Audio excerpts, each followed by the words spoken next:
everybody? It's the Fantasy Football Almanac here, back at it with another Best Ball Draft video. Today we're hopping in Best Ball Mania 3 Draft on Underdog. $25 entry fee for the chance to win $2 million, up to $10 million in cash prizes. So we're pretty excited for today. Today we're launching in with pick 12 yet again. Last draft we got pick 12 as well.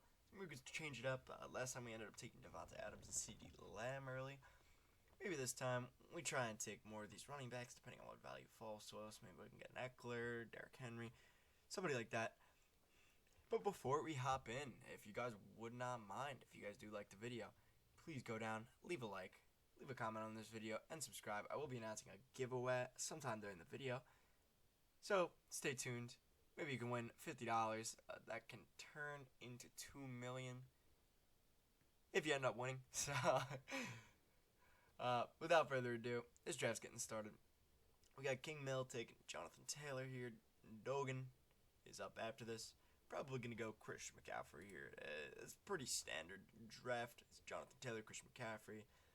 Then Cooper Kupp, Justin Jefferson, Jamar Chase. I think it is a pretty standard top 5 at this point. Very little change in that. Sometimes you get somebody reaching, taking Justin Jefferson here. There's a little bit of a reach. But taking guys like Austin Eckler in the top 5 or Derrick Henry, who I think are fabulous. I mean, you can't be mad at getting those guys in the top 5, but I just think there is kind of a tier break. These wide receivers are just absolutely insane. I mean, the top 3 is just a tier above the rest. I mean, you can double up and get somebody like Nick Chubb at 22, 23. I think just from a team composition standpoint, it makes a lot more sense to go wide receiver. Holy crap. Derrick Henry coming off the board at pick 4.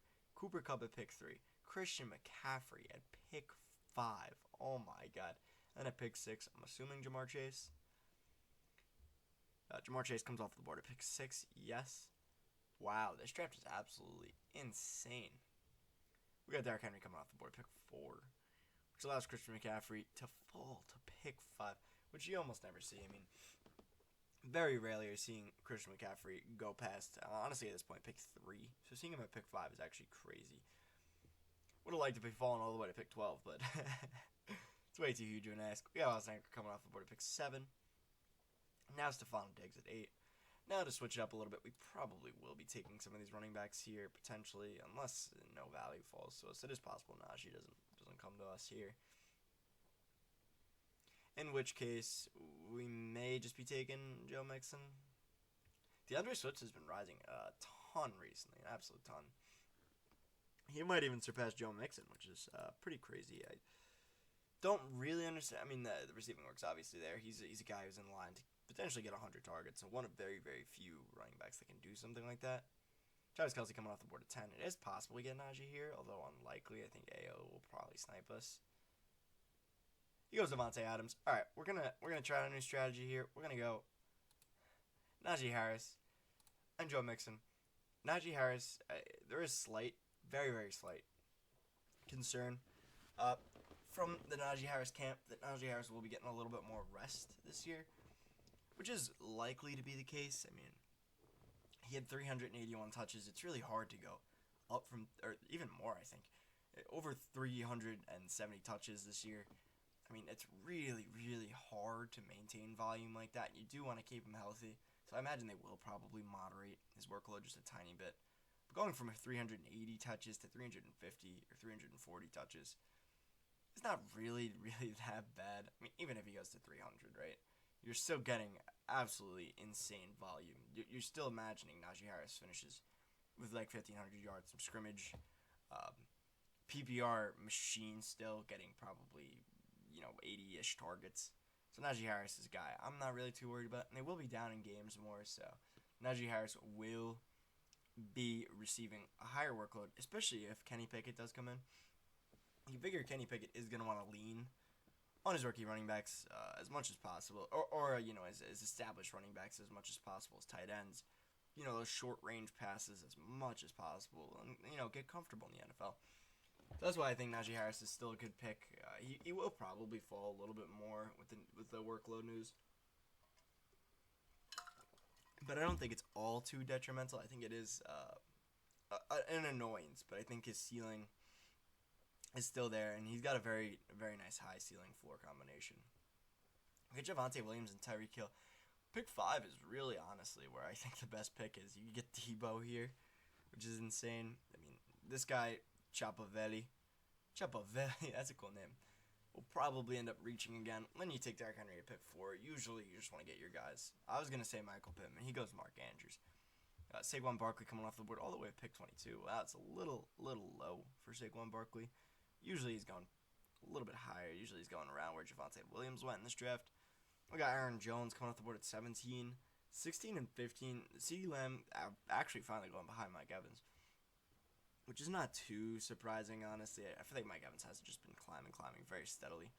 Mike Williams at 23. Mike Williams, it's really hard to get value at 23 through 26 because it's just the same crop of guys every time, whether it be T. Higgins, Mike Williams, A.J. Brown. That whole group. Keenan Allen as well is another one. I'm assuming maybe this guy Duggan goes Keenan Allen here to finish off the stack. It is at least possible. But yeah, it is really hard in the first 3 rounds to get value if you're picking at 1 and 3. I mean, maybe you can have a Mark Andrews fall to you, a Saquon fall to you. But it's pretty rare, honestly, that you have real tangible value. Because T. Higgins is always coming to you, and I think T. Higgins is a great pick there.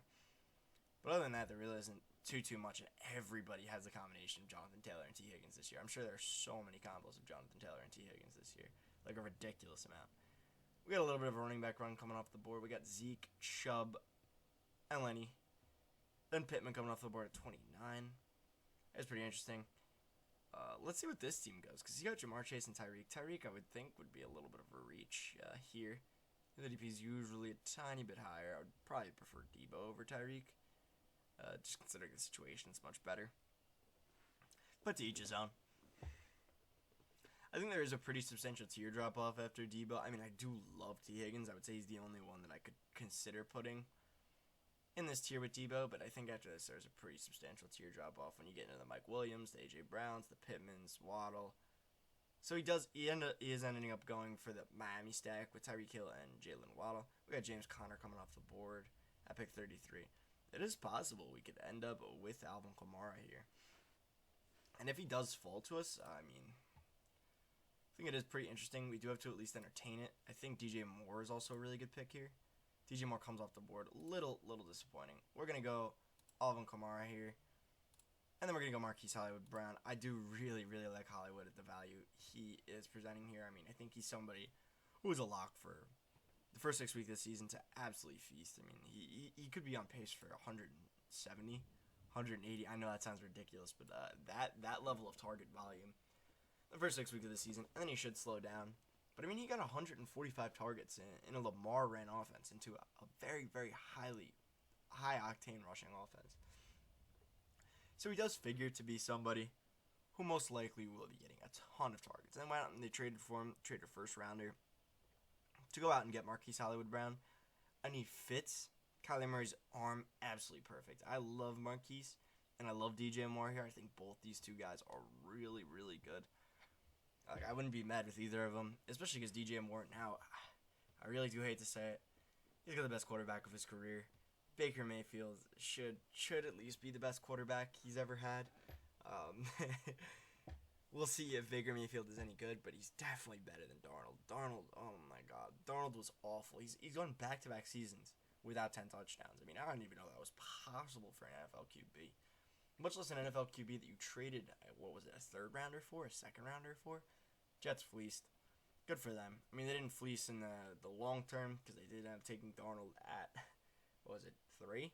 3, I think it was. Yeah, it was definitely 3. But it ends up working out for them.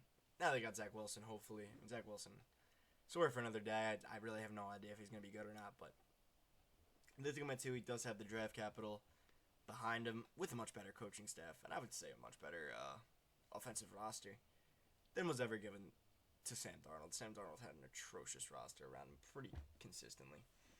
We got Allen Robinson, Deontay, Gabe Davis coming off the board pretty consistently now at pick 43. I mean, I think this has got to be about his ceiling. I absolutely can't see him going any further higher. We got Darren Waller, Jerry Jeudy at pick 48, a very standard pick at 48 again. Although I do think Jerry Jeudy, I really don't understand why he is not a little bit higher. I mean, I would personally take him a little bit higher. Then we got Brandon Cooks at 49. Wow, this is the same exact draft. We got Mahomes and Lamar actually at the same exact point right now in terms of ADP, and I think Lamar will soon pass Mahomes. Although at this point, I mean, I think it is a little overstated. Mahomes is falling here pretty far, and at this point, I mean, Mahomes is no doubt the best quarterback in the league. Provides enough rushing value to where it is profitable, and is going to give you 35 touchdowns every single season, alongside, 400 yards rushing on the ground. and probably like 4,500 passing yards at minimum. That's being pretty conservative for your estimate of Pat Mahomes. And he's really fun to watch, too. That's another reason why I really like having Pat Mahomes, because it's like, you get to watch a guy who's just absolutely insane at football, and it's pretty fun, I gotta say. I'm a really big fan at 1661 of trying to take either Rashad Bateman or Mooney falls them, but Chris Godwin and Jalen Hurts. I think those two guys are absolutely phenomenal. It's like it's like muscle memory for me at this point. So just take Jalen Hurts at pick 60, and although at this point I do have Marquise Hollywood-Brown, so it probably is smarter for me to take Kyler Murray here. George Kittle's still on the board. I guess not anymore. I mean, Montgomery's somebody that would be cool, but I don't think it's a smart pick just due to the fact that I already have three running backs that are pretty phenomenal at that. I mean, these running backs, once Alvin Kamara comes back, I really only need, realistically, one more running back this whole draft, which is really nice. And that running back could honestly be Mark Ingram. I may even potentially, I'm not going to say it. You know, I'm going to say it. I may even potentially, if one of these wide receivers fall, like Darnell Mooney, I don't think he will. But if he does, I may pair him up with Darnell Mooney and Chris Godwin. Just have a pretty stacked wide receiver core alongside Chris Godwin goes. Let's see. Does Darnell Mooney come off the board here? We shall see. He's got three wide receivers, and there are three very, very talented wide receivers. But it is possible. He goes J.K. Dobbins. Let's go. So we are taking Darnell Mooney here. And then we are going to take Josh Jacobs. We're going to take Jalen Hurts here. Get a really, really good running back room, and at least a fairly strong wide receiver room. Our tight ends are definitely something to be desired. But, I mean, at this point, I can't really pass up the value that's been on the board. And I'm not reaching on Dalton Schultz. I don't really like taking Travis Kelce, but he was off the board anyways. My apologies for the yawn. If you guys haven't made it this far, though, please go down, leave a like, leave a comment. Let's get to the giveaway in just a second, and subscribe. The rules for the giveaway are go down to the comments, leave a comment with hashtag bestball in it. You can do it on every single one of my videos, every single one, so you can go back on all 20, 25 videos, however many I have. Write hashtag bestball. That's one entry each into the contest, and subscribe. And whoever wins is winning $50 to Underdog Fantasy.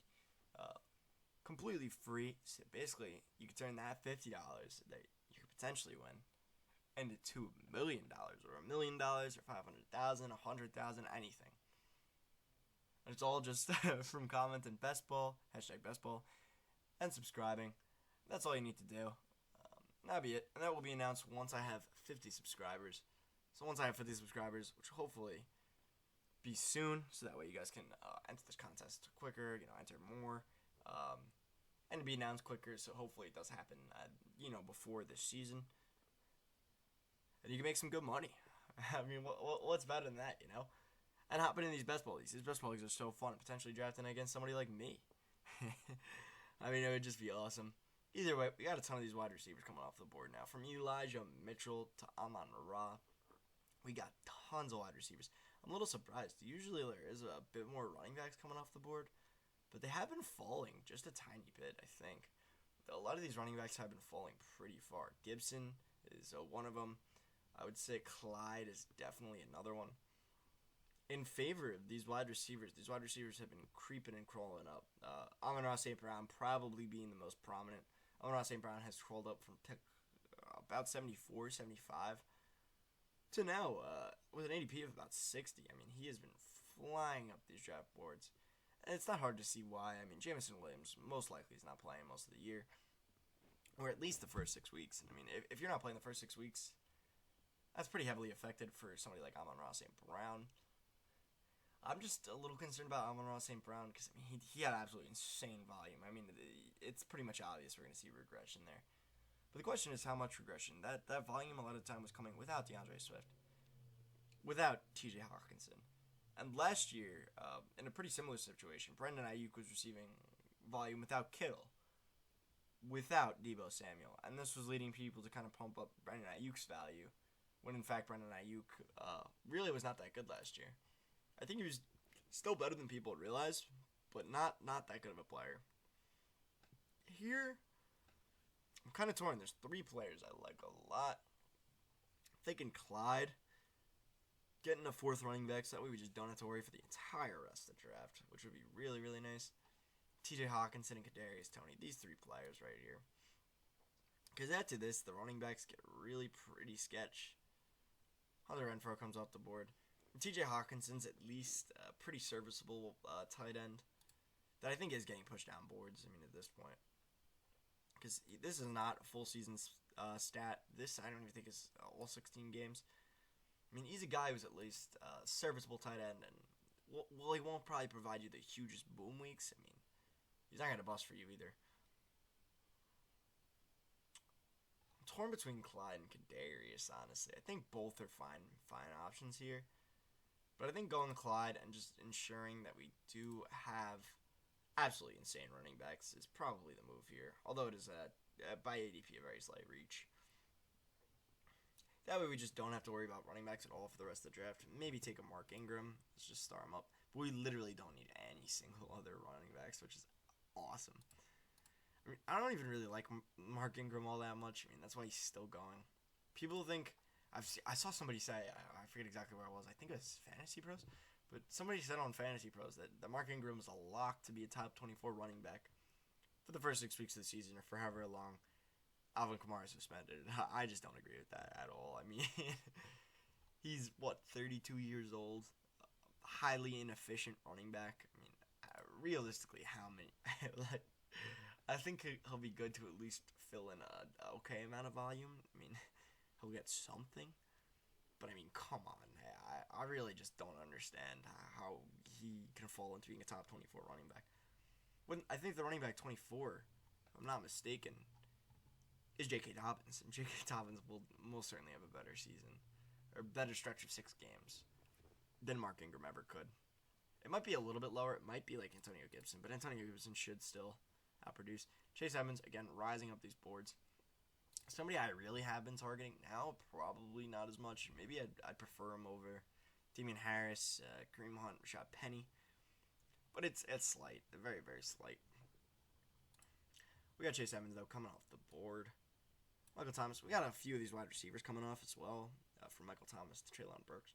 Michael Thomas, I think, is somebody who's a very, very risky play. But if he does pan out, I mean, he does have a league-winning upside, which is usually the guys I like to target. But Michael Thomas is just not one of those guys, honestly. I just can't bring myself to take him. I think the risk is too high. I think there's like a very, very small chance he actually ends up playing with all the BS he's put fantasy managers through the past 2 years. We got Brandon Ayuk here. Brandon Ayuk, somebody I haven't really talked about aside from just mentioning him right now. But I think Brandon Ayuk, honestly, is like a guy who does have a fair amount of upside. Although, personally, I'm kind of refraining from drafting him just because the situation is so crowded at this point. I mean, Deebo has ascended to easily be the wide receiver 1 in that offense. George Kittle's arguably the second most talented tight end in the entire league. I mean, in terms of just talent, he is top 3 no matter what. Like in terms of blocking and pass catching. But in terms of actual fantasy value, I'd probably have him closer to 4. Christian Watson coming off the board, pick 100, absolutely ripping our hearts out. I was really planning on, one of the reasons why I was hoping for Clyde was because I was 99% sure Christian Watson would make it back to us. And Chapavelli doesn't care. We got a little bit of a running back run from Chase Edmonds to Devin Singletary. And then 4 wide receivers in a row. Dallas Goedert, Tyler Boyd, Sky Moore, and then Kareem Hunt. Kadarius Toney actually falling here. Here's somebody I was considering at 85 and goes all the board all the way at 97. It's a little weird to see. I would have liked if he could have fallen a whole another round, but I mean, basically impossible. We got Cordarrelle Patterson here. Coming off the board, he's just been absolutely falling, plummeting. People are forgetting just how successful he was last season. But the thing is, Cordarrelle Patterson is basically impossible to project. I mean, I don't know how you could even fathom projecting a guy like... I really hate this position, by the way. I'll talk about Cordarrelle in a second. But I don't know what to do here. I think, first and foremost, maybe going Ertz, maybe Aaron Rodgers here. I'm trying to spend my full 30 seconds here just so I can decide. I think Aaron Rodgers probably has to be the move. I'm torn. I think going Ertz is probably also the move here because he's walking into pretty insane target volume for the first 6 weeks of the season.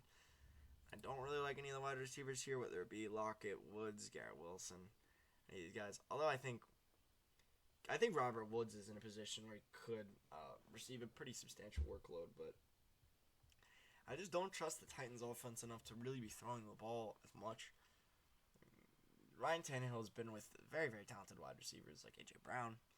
It's not really Julio, but now he probably has the worst wide receiving core of his career. The Titans are probably not going to be all that great next season. So, one reason I'm a little timid on Robert Woods, I think, just being a veteran in that offense, I think he's walking into guaranteed production, but his upside's just not really all that high. I don't really love the picks we made at 108 and 109. Going James Cook probably would not have been smart. Tim Patrick or Lockett's not people I like. Garrett Wilson could have been somebody that could have been okay, but wide receiver 2 in an offense doesn't really project to be all that great. I don't really understand fully. Tyler Lockett, I don't understand it all. I mean, it does make sense from a practical perspective. You think, oh, Tyler Lockett's a very boom-bust wide receiver. Have weeks where he can boom. And that is true. That is 100% true. Tyler Lockett will absolutely have weeks where he can boom. But his quarterback is Drew Lock, somebody who has not shown any success at the NFL level. Not even a hint of success. I mean, he was throwing passes to Jerry Jeudy. I think it was only 56% of all his passes were deemed catchable. He can only catch 56% of his passes. I mean, Drew Lock is an absolutely terrible quarterback, one of the worst in the league, if not the worst. And the Seahawks project to be an awful team. I think they have single-handedly the worst offensive line in the entire league, according to PFF. They have a run game that's very confusing. I mean, Rashad Penny has all the talent in the world. But you're not banking on Rashad Penny to stay healthy a full 16 games. You drafted Kenneth Walker, but he's not a guy you can pass the ball to a lot. I mean, I have no idea how they're gonna be functioning as an offense. I mean, I'm assuming they're just gonna be trying to do these Drew Lock deep ball threats. I'm also assuming Drew Lock is gonna be the starter. I don't think you have Drew Lock in that trade package if he's not the starter. I mean, wouldn't you just demand like a 3rd round pick instead or something like that?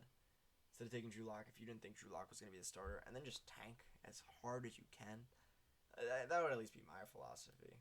I think Drew Lock probably is better than Geno Smith. It's not saying much. It's really not saying anything, to be honest. The Zach Ertz pick is looking a little better now, because we do have Irv Smith and Pat Freiermuth coming off the board. Kirk Cousins coming in between them. A lot of wide receivers, too. That is the one thing with this draft room. It is a little bit concerning with these wide receivers getting pushed up. But we still do have some wide receiver value that we like here. And we do have pretty much every other position solid. So now it's just wide receivers on wide receivers. Mecole is a guy I don't get. I don't understand why you'd want to take Mecole. He was never liked in that offense. They never wanted to use him. And then now, you figure they've seen all of what Mecole has to offer. He's been with the Chiefs for, 4 years, 5 years now? The Chiefs have seen all of what Mecole has to offer. And instead of keeping Mecole and just having Mecole, they bring in somebody who does the very similar thing to him in Marquez Valdes-Scantling. They get Juju Smith, Sky Moore. They're bringing as many wide receivers as they can into this offense. Gallup comes off the board, unfortunately. It is possible we do end up taking Jacoby Myers and Jarvis Landry. I would like, if we take Madison here, I mean, we could easily just finish out our running back room with that and just have 5 phenomenal running backs, which would be fine, and then just take one of these 2 wide receivers. And then for the rest of the draft, just literally hammer these wide receivers, because TJ Hawkinson and Zach Ertz is good enough. And Jalen Hurts and Aaron Rodgers is good enough. Maybe you could consider taking Deshaun Watson here, but I think I already have enough combinations between Jalen Hurts and Deshaun Watson. Madison comes off the board, meaning we still do have to wait a little bit longer at the RB position just to take one more of these guys. But we do have a fairly decent wide receiver room. I mean, it's just going to be a ton of volume. All these guys, Marquise Brown, Darnell Mooney, and Jacoby Myers, are locks for over 100 targets. I mean, all of them got over 100 targets last year. Jacoby Myers, maybe not as much so. A lock with the drafting of Tyquan Thornton and the signing of Devontae Parker is a little bit concerning. Jacoby Myers still did receive 130 targets last year, which I don't think a lot of people realize. Not a touchdown guy, never really been a touchdown guy, but a lot of that is dependent from season to season. You should at least see Jacoby Myers get a few touchdowns, I would imagine. I mean, more than the 0 he put up like the first, 20 games of his career, something like that. I mean, there's just almost no way. A complete statistical anomaly. There's almost no shot that happens again, although it is possible. We got Naheem Hines, Hunter Henry, Justin Fields coming off the board. It's been a pretty interesting draft so far. These wide receivers have been getting pushed up, which is a little bit concerning. I do see potential that these wide receivers start falling. Tyler Algier coming off the board at pick 138. Tyler Algier is somebody who's been steadily rising, which is something I've been pretty glad about. Not in terms of the fact that I'm glad he's been rising, but I'm glad that the market's kind of agreeing with my sentiment on Tyler Algier. He's somebody I really, really do like in the later rounds. I think he's going to be receiving a fair amount of workload pretty early. If Cordero Patterson is not used on every down. And we all know the Mike Davis failed experiment. Mike Davis is gone now. Not even worth it to think about. I mean, who else do they really have? That's the thing. They just don't really have anybody else that's going to be able to run the ball, so Tyler Algier is going to have to. Well, it's going to be most likely very, very inefficient running. If you're getting 20 carries a game, you're still going to be a pretty decent running back in my eyes, no matter what. Even if you're getting 20 carries, 3 yards a carry, 60 yards, you should be getting a touchdown at least. You should be having like 6 or 7 touchdowns. It's a valuable flex play this late. Not to mention that he could definitely have some boom weeks where, he runs 20 for 100 yards, something like that. He's just walking into an absolutely guaranteed workload, so it's hard not to. And I mean, that's barring any receptions he gets as well. Cordero Patterson probably will maintain most of those. Cordero Patterson's a 32-year-old wide receiver who had his first top 30 season ever at age 30, 31. I mean, it's impossible to project out, but I think Tyler Algier is a guy that's going to continue to rise up these draft boards up until maybe even passes somebody like Dameon Pierce. As me personally, I would rather have Tyler Algier than Dameon Pierce pretty much straight up. Tyler Algier is walking into way less competition. I mean, Marlon Mack is probably stronger as a competition piece. Phillip Lindsay, their whole offense is, honestly, I hate to say it because the Texans' offense is so weak, but much stronger than the Falcons' running back core. I don't even know who the second string. I guess maybe it's Tyler Algier technically. I don't even know who the third string running back is. Van Jefferson coming off the board, a little unfortunate. Somebody I was hoping for pretty heavily. Tyrion Davis-Price coming off the board. It was announced Tyrion Davis-Price is somebody I really like this year, but it wasn't announced that he's most likely vying for backup roles. I really just can't find myself believing that 100%, even though it might be a little biased. Just because that's the same thing that happened last year between the battle between Elijah Mitchell and Trey Sermon. I mean, people thought for sure Trey Sermon was getting 100% of the carries, and that's just not what happened. I mean, it is possible. Very, very possible. I mean, I would give Elijah Mitchell probably like an 85% chance to start this year right away. But Tyrion Davis-Price was drafted in the 3rd round. I mean, somebody I'd probably give like a 10 or 15% chance to. And then a 1 or 2% chance for everyone else, Trey Sermon, Jeff Wilson Jr., all of them. They do have a chance to at least touch the ball, I guess. Here we probably are going to go Nico Collins. I think Nico Collins is most likely to move. He's going to have to pretty much just by default walk into the wide receiver 2 role. Now with the unfortunate news coming out about John Mechie, so sad. I mean, it's actually terrible. Luckily, though, it is the most curable form of leukemia in the world, so thoughts and prayers go out to him and his family. It's very unfortunate. But with that news, Nico Collins does, in fact, rise in terms of fantasy football. And then here we are going to take Robbie Anderson, a guy who did get 110 targets last year. Granted, those 110 targets out of 1,000 qualified wide receivers who had more than 100 targets. Robbie Anderson was the single worst wide receiver of all of those players. Some of it you can write off to quarterback play. I mean, Sam Darnold was absolutely terrible.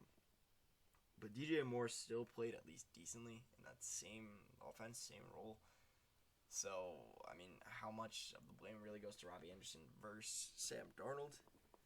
But a guy, if you're coming in and getting 110 targets, I mean, you hope something like that can maintain at least a little bit. That'd make Robbie Anderson into at least an adequate fantasy scorer. We got Tyler Higbee, Robert Tonyan. Got a lot of these tight ends coming off the board. Again, if you are watching this far, please hop in the giveaway. It would mean so much. Comment hashtag bestball and subscribe to the channel. You make $50. Leave a like down on this video. Leave a comment.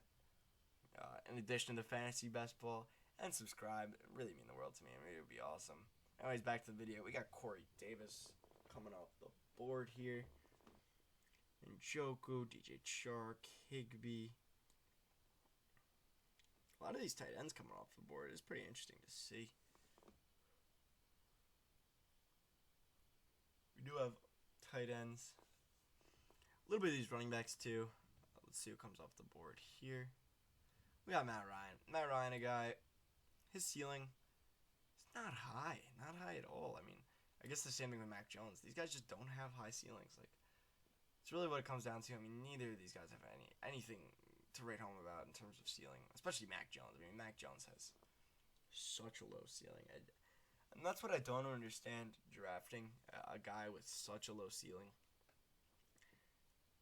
In best ball, like a league where you want to have these quarterbacks absolutely pop off for you.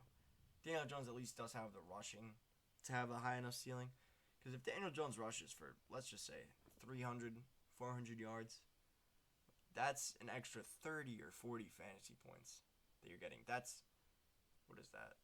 It's quick math. That's like, what, 500 or 600 passing yards at least. It's probably more. It's probably like 1,000 passing yards right there. Sean Watson coming off the board at pick 170. That you're getting over guys like Matt Ryan and Mac Jones. That's not even factoring in how rushing touchdowns are worth 1.5 times more than passing touchdowns. So if you tack on 300 or 400 rushing yards and 4 or 5 rushing touchdowns, I think that's fair. That's not too much to ask for. That is pretty much 100 extra points in fantasy production that you're not otherwise getting. I mean, Daniel Jones obviously only had 10 touchdowns or something like that last season. I think it was 10. I mean, that's a number that should hopefully rise, and if not, I mean, he's absolutely out of here. Whereas a lot of the other guys don't have pressure to get out. Jameis Winston, I think they want to build around Winston, which is kind of crazy. But you go out and you trade up to get Chris Olave. I think they want to at least rock with Jameis Winston for another couple of years, unless the Saints absolutely just fall flat on their face and they get like a top 3 pick, which is entirely possible. I like Pierce, Sammy Watkins, but they did trade away one of their picks to the Eagles just to trade up and get Chris Olave. Trevor Lawrence, they're definitely not giving up on. I mean, they need to give Trevor Lawrence. They will most likely be giving Trevor Lawrence like 4 or 5 years, even if he's failing, just because of the hype around him. Ryan Tannehill is a guy that they probably will, get rid of kind of soon, I think, as long as they can get a somewhat high up draft pick. Darrell Williams and J.D. McKissick coming off the board next.